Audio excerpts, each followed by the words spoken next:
Yo, what up guys? Pag-usapan po natin itong isa pong ipinatawag po na content creator po yata ito.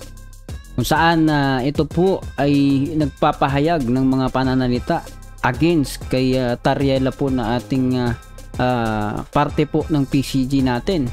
Mga taga-gobyerno po natin na nasa karagatan upang ipagtanggol ang ating soberanya, ang ating mga kababayan po na especially dun nakatira sa apektado po ng WPS West Philippine Sea problem, no? Sinasabi niya kalokohan lang daw itong patriotism na pinakita po ng mga PCG po natin, no? Yan po yung pag-uusapan natin sa video po na ito. Napakahalaga po nito, no? Especially marami po nagkalat na mga content creator po na hindi naman talaga makamasa, hindi talaga suportado nila ang ating bansa, parang hindi sila Pilipino, no? Yan yung pag-uusapan natin ngayon sa video po na ito. Kung hindi ka pa nakasubscribe, please hit the subscribe button and notification bell para updated ka palagi sa mga videos natin na parating.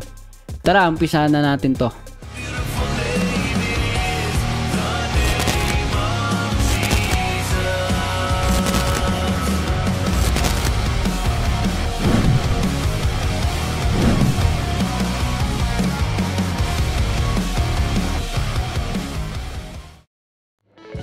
So yan, tara guys, pag-usapan po natin. According sa balita po na ito, sabi po ay Philippine Coast Guard spokesperson Commodore J. Tariela came face to face with social media personality Mark Lopez, who has been criticizing the government's policy on the territorial dispute in the West Philippine Sea during the March 21 House Tri-Committee hearing on the proliferation, no? Sabi dito, proliferation of fake news online. So, tingnan natin yung proliferation na yan, hindi ko mabanggit. Tingnan natin yung meaning, hindi ako masyadong familiar. Sabi ay rapid increase in numbers. Yung mga similar words niya ay yung mga rapid increase, growth, multiplication. So, spread, pagpapakalat, no? Cheering sa pagpapakalat ng fake news online. Okay. So, napakaganda po ng pag-uusap po dito. Apply po muna natin yung balita, no? Play natin. He posted it on his X account. Si J. Tariela ang masigasig na nagbebenta yan daw niya, po yung pinost nitong Mark Lopez. Sponsored by Biden administration. And also last August 23, 2024, he said, patriotism my ass. Kayo kaya ang taksil sa bayan dahil sunod-sunuran kayo sa dikta ng Amerika. Booking na ang kawalang hiyaan mo, J. Tariela. So, sir, this is a good example of how like Mr. Lopez is countering our factual narrative in the West Philippine Sea. And this is the reason why we need to counter fake news purveyor like Mr. Mark Lopez spreading wrong information about our fight in the West Philippine Sea.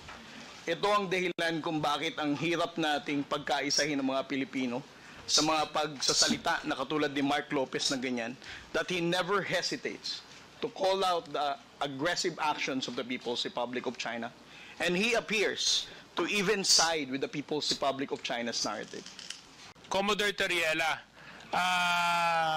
ako po kasi talagang naniniwala ako na yung West Philippine Sea atin yun eh. At ako talagang saludo ako sa pinakikita mo na ipinaglalaban mo ang soberanya ng ating bansa. Have you ever been a victim of fake news, malicious attacks on the internet when it comes to safeguarding and protecting the territorial and matters that affect the Philippines? Yes, sir. You have? Yes, sir. And what were the nature of these attacks? Well, primarily, sir, they are calling me as a U.S. lapdog. I was recruited for CIA that even my mother cannot believe. Sa mukha-mukha lang, sir. Pero sinasabi nila I'm a CIA agent. Okay guys, no? So marami na po palang sinasabi sa kanya, mga iba't iba, no? Lapdog, tama ba? Lapdog, part siya ng CIA. Hindi na daw maniwala yung kanyang nanay. Hindi na, nagugulat na yung nanay niya, no? Parang ganon. So, matindi po ito, yung Mark Lopez po nito, pag pinanood po natin yung full video po nito, kaya lang medyo mahaba na, kayo na lang po ang mag-search yan. Basta ito pong pagkonfronta ni Tariela kay Mark Lopez, grabehan po yung mga usapan po dito.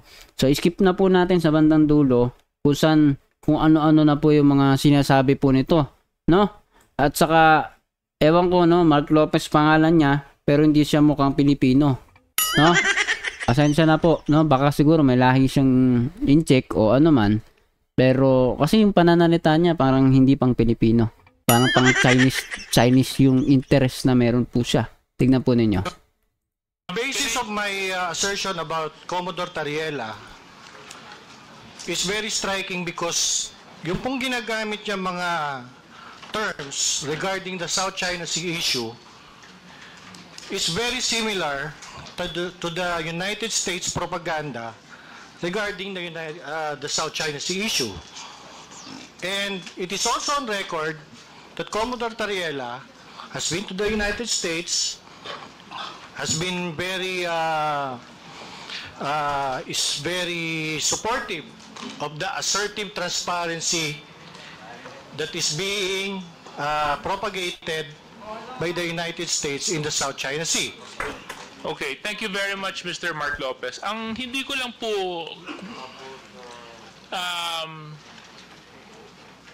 I'm trying to understand, no?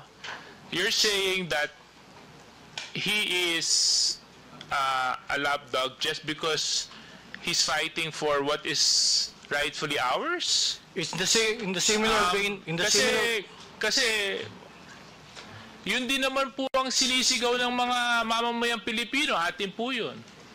Yun din po yung sinisigaw ng mga mangingisda na nanggagaling sa Zambales. Tignan niyo maigi kung paano po siya magsasagot dito. Ano po yung atin? Parang gano'n yata binanggit niya. Nabak natin kaunti. Yun din po yung sinisigaw ng mga mamamayang Pilipino, atin po yun. Yun din po yung sinisigaw ng mga doon lang sa part na to, mag-commenta tayo. Medyo parang pamimiloso po na yung ano nito. Ano po yung atin, no? Pampagulo sa utak, eh, no? WPS, West Philippine Sea, kung ano po yung parte na tayo po internationally ay may karapatan. Ayon sa rule of law ng international. Tama ba? Okay. So, merong EEZ, ilang nautical mile yan, ganito, ganyan. Hindi yan dapat sagasaan ng kahit na sino bansa at may kanya-kanya pong EEZ, no? Exclusive economic zone ng bawat bansa na merong claim sa bansa po, sa karagatan po na ito. Hindi gaya ng ginagawa ng China na pagdodomina sa karagatan, no? So ano po ang atin? Para kang bata diyan, no? Pagka ganyan. Sino dito yung mga follower po dito ni Mark Lopez, no? Sabi ko sa inyo, Mark Lopez pangalan niya pero para siyang Chinese, no? Yung way niya na magsalita para siyang parte ng CCP, Communist Chinese Party, no?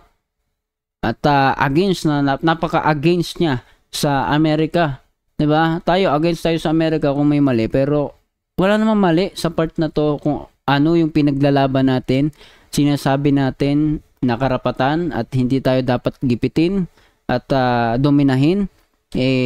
Yun po yung ating interest ng bansa po natin. At kino-question po ito nitong Mark Lopez, no? Ano ang atin?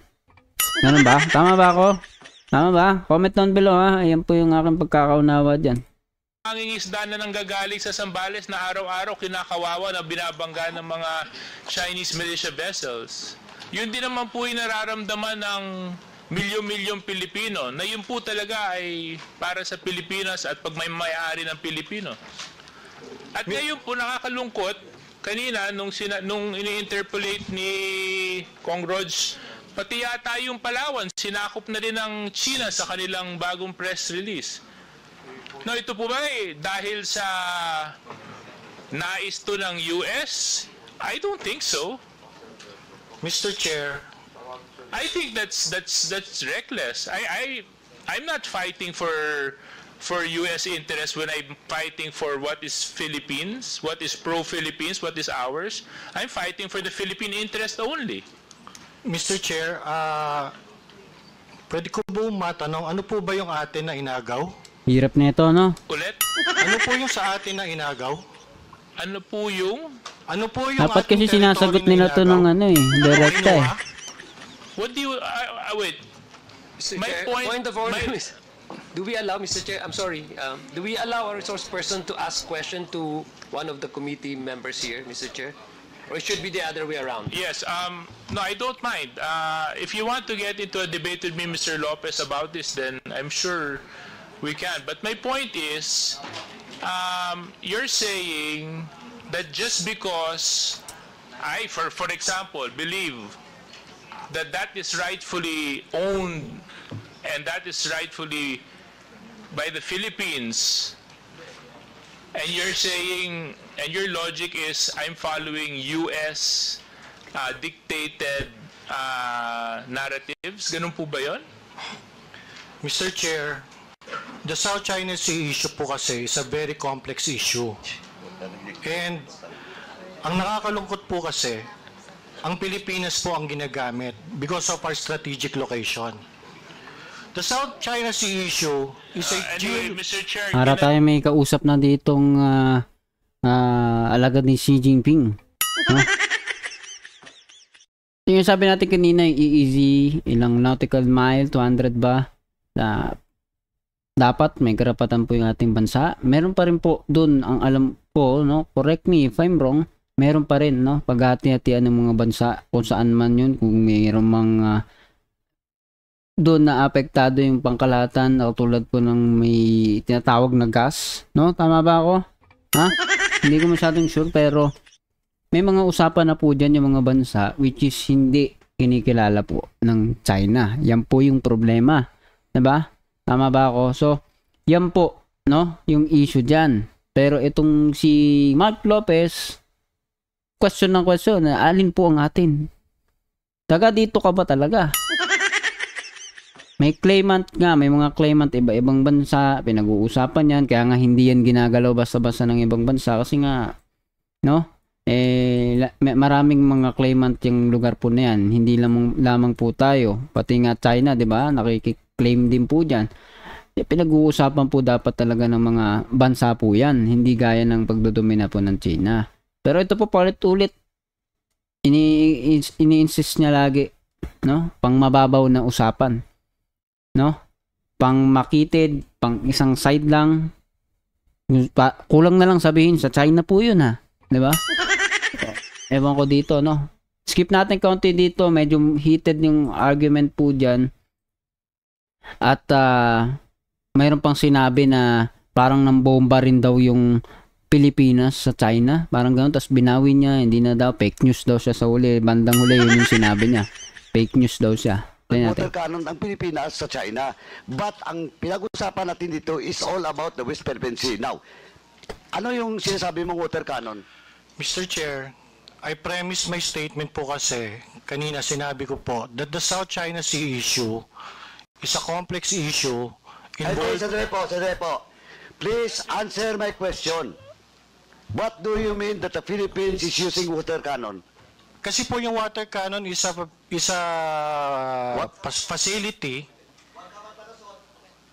Opo. Huwag ka magpalusot. I warn you. You're Opo. under oath. Ang water cannon Sagutin mo po where you refer that water cannon that Hindi you po. mentioned. Ang water cannon deployment po kasi is one of the actions taken by a state pag meron po mga dispute na ganyan nga po. Ang Pilipinas, ibig mo sabihin, mag-water cannon din sa China. Pwede po. That's sinabi mo nag-water cannon. Mr. Chair, wala ako sinabi na ang Pilipinas na ginater cannon ng isang kalabang state. Ang sinabi ko Sandali po. But we're talking about the West Philippine Sea. This will be your last warning. Or else I will cite you in contempt. Dapat imbestigahan This is talaga itong mga to, your no? last warning. You're under oath. Opo. What do you mean that the Philippines is using water cannon? Mr. Chair, ang sinabi ko nga po, ang Pilipinas po, nag-water cannon, pwede po mag-water cannon. Hindi. Walang pwede. Sinabi mong mag-water cannon. Mr. Chair, sige po. Mr. Chairman, with this, Mr. Chairman. Mag-apologize po ako. Mali po ako. Sige po, fake news po ako. Ang sinasabi ko lang po, pwede po ang water cannon sa South China Sea issue. Hindi, ganito lang po. Fake news po ako. Hindi, ang sinabi mo, what you said, nag-water cannon, Mr. Chair. Opo, ina-admit ko po. If you want, Ina-admit ko po. we can ask the Secretariat to refer to our stenographers in the back to the statements issued by Mr. Lopez regarding that issue.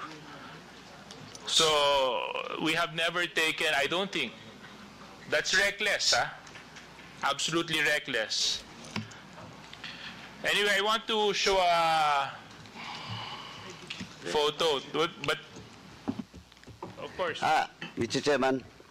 Okay, so iba na yan. Yun yung kay Atty. Trixie, no? Yata.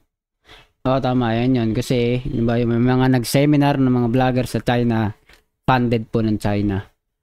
At kasama po doon si Trixie, ha? So, ngayon guys, bago tayo magpaalam, no? Anong masasabi ninyo dito kay Mark Lopez? No? Ano po niya manalita, no? Hindi po siya parang Pilipino magsalita. Although Tagalog po yung gamit niya, no? Para siyang ang kanyang interes sa China na at again sa ating gobyerno, sa interes ng ating bansa. Anong pong masasabi ninyo dito? Comment down below. Patuloy po natin pag-usapan yan sa comment section. At please do not forget to hit the subscribe button para updated ka palagi sa mga mainit po nating balita dyan, mainit na mga usapin, lalo na po sa kalagayan po ng kasalukuyang kalagayan po ng ating bansa. So ingat po kayo, God bless us all po. Kita ulit sa susunod na video.